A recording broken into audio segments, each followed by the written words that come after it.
नमस्ते।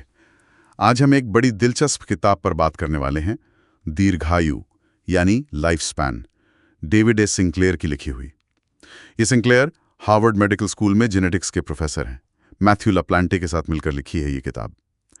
और किताब का जो सबसे कह सकते हैं चौंकाने वाला दावा है वो ये कि बुढ़ापा मतलब एजिंग कोई अटल नियम नहीं है, बल्कि एक बीमारी है। और अगर बीमारी है तो शायद इसका इलाज भी हो सकता है। तो क्या वाकई ऐसा मुमकिन है? क्या उम्र बढ़ने को रोका जा सकता है या धीमा किया जा सकता है? चलिए इसी पर आज थोड़ी गहराई से बात करते हैं। किताब का जो सबसे मैं कहूँगा क्रांतिकारी आइडिया है वो यही है कि उम्र बढ़ना शायद अनिवार्य नहीं है।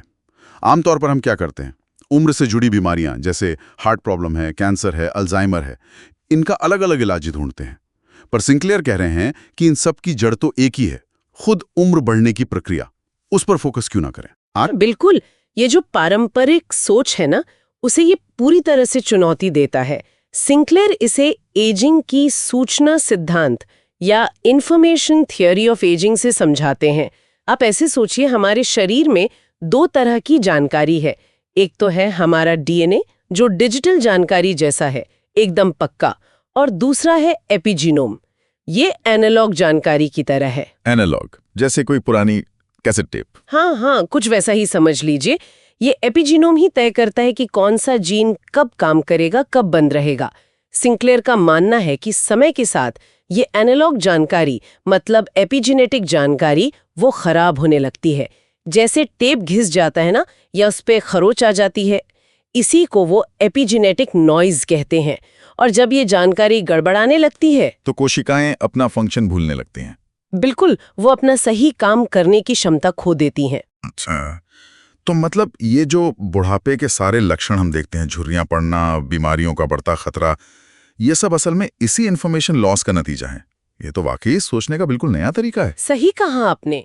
यही वो नॉइज है जिसके कारण जीनोम में अस्थिरता आने लगती हैं, टेलोमियर छोटे होने लगते हैं, कोशिकाएं ठीक से प्रोटीन नहीं बना पाती, स्टेम सेल कम होने लगते हैं, सूजन बढ़ती है, ये सब।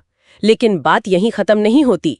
सिंक्लेयर ये भी बताते हैं कि हमारे शरीर में एक तरह का सर्वाइवल नेटवर्क भी मौजूद है। सर्वाइवल नेटवर्क, ये क्या है? इसमें कुछ खास लॉन्जेविटी जीन्स शामिल हैं, जैसे सिरट्वीन्स।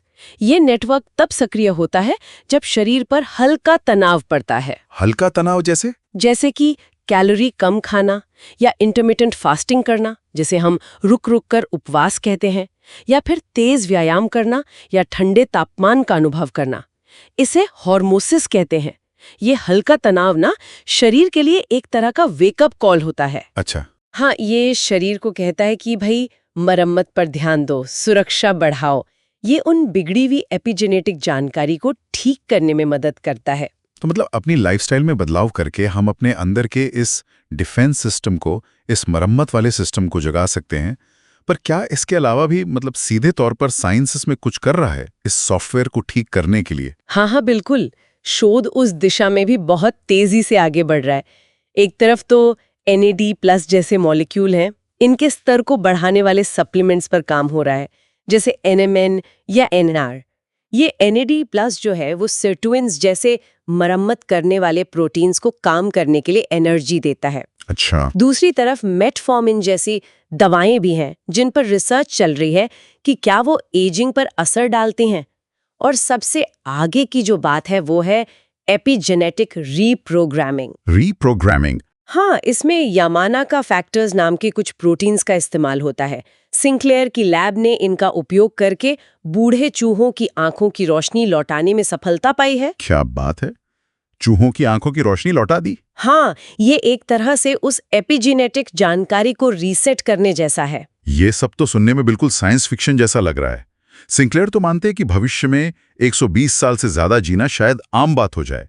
लेकिन अगर ऐसा सच में होता है तो इसके सामाजिक और नैतिक सवाल भी तो उठेंगे। बहुत बड़े सवाल। निश्चित रूप से बहुत गहरे प्रभाव होंगे।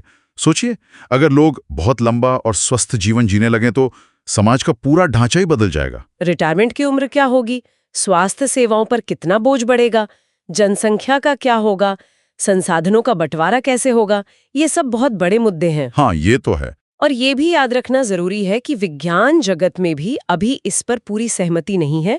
चार्ल्स ब्रेनर जैसे कुछ जाने माने वैज्ञानिक हैं जो सिंक्लेयर के दावों पर थोड़ी सावधानी बरतने को कहते हैं। उनका मानना है कि ये विज्ञान अभी बहुत नया है। जो प्रयोग चूहों पर सफल रहे वो इंसानों पर भी उतने ही सुरक्षित और प्रभावी होंगे, ये कहना अभी थोड़ी जल्दबाजी होगी। ये बात भी सही है। तो इस पूरी बातचीत का, इस सारी जानकारी का निचोड़ क्या निकलता है? शायद सबसे अहम बात यही है कि उम्र बढ़ना शायद वो पत्थर की लकीर नहीं है जो हम हमेशा से मानते आए हैं। ये जो एपिजेनेटिक जानकारी का धीरे धीरे बिगड़ना है, ये शायद इसका एक मुख्य कारण है। और इसे ठीक करने के तरीकों पर काम चल रहा है, चाहे वो जीवन शैली में बदलाव हो या फिर नई वैज्ञानिक तकनीकें। और लक्ष्य सिर्फ ज्यादा साल जीना नहीं है। बिल्कुल, लक्ष्य है स्वस्थ जीवन को लंबा करना, जिसे हेल्थ स्पैन कहते हैं। मतलब आप जितने साल जिएं, स्वस्थ रहें। और जैसे जैसे विज्ञान इस दिशा में आगे बढ़ेगा, हमें इसके नैतिक, सामाजिक और वैश्विक प्रभावों पर भी बहुत गंभीरता से सोचने की जरूरत होगी। भले ही सिंक्लेयर के विचारों पर अभी बहस चल रही हो, पर एक बात तो माननी पड़ेगी कि उन्होंने उम्र बढ़ने को एक इलाज योग्य स्थिति के रूप में पेश करके इस पर होने वाले शोध और लोगों की जागरूकता को एक नई दिशा जरूर दी है। बिल्कुल, इसमें कोई शक नहीं। और जाते जाते हम सबके लिए एक सवाल छोड़ जाते हैं। अगर हम सचमुच उम्र बढ़ने की गति को, उसकी प्रक्रिया को नियंत्रित करने में कामयाब हो गए, तो हमारे लिए जीवन का अर्थ और उसका उद्देश्य किस तरह बदल सकता है? इस पर सोचिएगा जरूर।